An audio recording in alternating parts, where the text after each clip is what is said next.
So I just had my intake replaced last week. Gave me a P200A, P200B, something like that. And I just wanted to check it out if I actually had a, or have a brand new intake. Sometimes you don't trust a dealership. So I can only fit my camera so far. So the sewer valve is actually white. I don't know if you can see it. It's right there. There's no smoke or soot buildup. So I've only ran this probably 30 miles the most.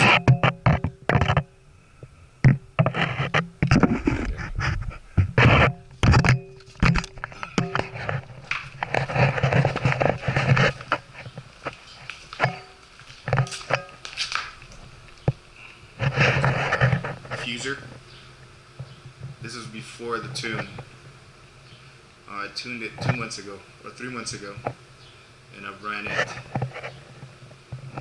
probably 5,000, 10,000 miles around there.